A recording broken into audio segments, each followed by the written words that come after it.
Al Pacino. The name echoes with the intensity of Michael Corleone, the raw power of Tony Montana. But beneath the legend is a man, and at 85 years old, that man has finally opened up about the one relationship that defined and haunted him for decades. His love for Diane Keaton. Get ready for a confession, years in the making. He was born Alfredo James Pacino in East Harlem, New York, on April 25, 1940. An only child, raised by his mother and grandparents after his parents divorced when he was just 2. Growing up in the Bronx, Pacino found his escape from hardship in acting.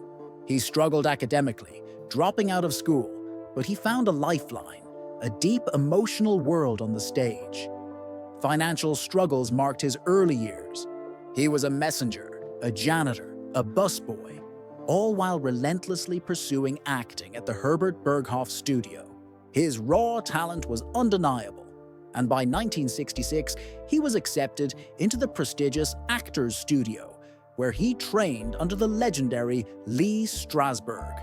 Method acting became the foundation of his craft, a dedication to emotional intensity that would make him one of the most respected actors of his generation. His breakout moment? In 1972, director Francis Ford Coppola cast a relatively unknown Pacino as Michael Corleone in The Godfather. Studio executives were skeptical, but Pacino's nuanced transformation from reluctant son to ruthless mafia leader earned him his first Oscar nomination and instantly established him as a major force in Hollywood. The 1970s were Pacino's golden era. Serpico in 1973, The Godfather Part 2 in 1974, and Dog Day Afternoon in 1975. He was the symbol of 1970s American cinema, an era defined by realism and raw, emotional truth. Continued to challenge himself with roles like Tony Montana in 1983's Scarface, a performance that, while initially divisive, is now considered legendary. He finally won the Academy Award for Best Actor in 1992 for his flamboyant and heartbreaking performance in Scent of a Woman.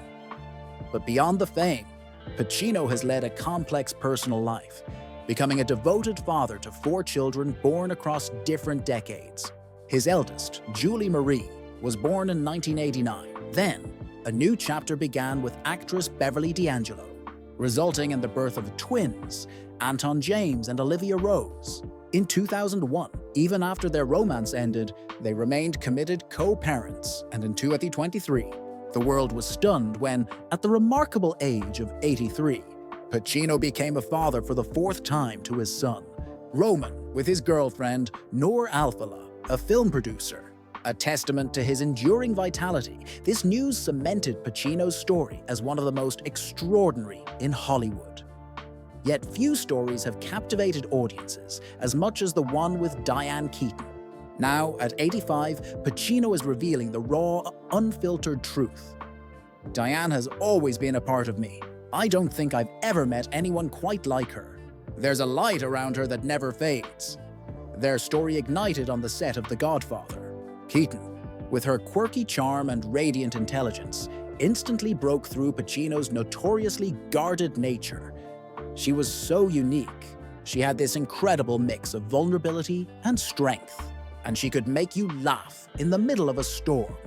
Their on-screen chemistry as Michael and Kay Corleone was a mirror of their intense, off-screen romance, a blend of deep love and mutual admiration. Pacino, a man consumed by his work, admits she completely disarmed him.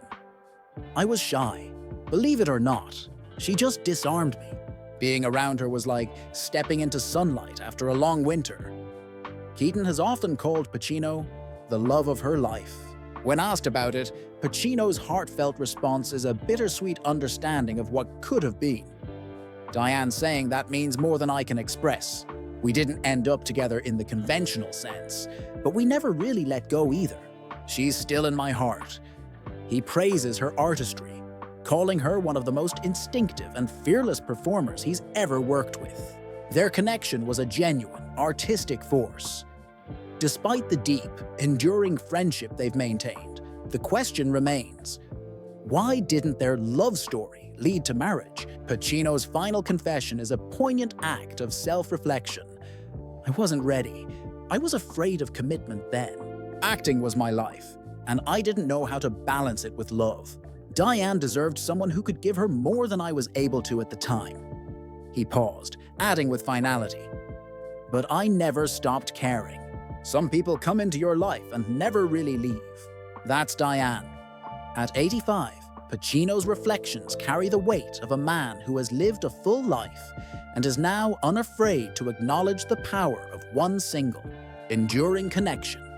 We shared something real. She'll always be someone I love, not just for who she was, but for who she still is. Al Pacino's tribute to Diane Keaton is less a celebrity gossip story and more a final, tender love letter. For him, she was a muse, a confidant, a mirror. She was and is his equal.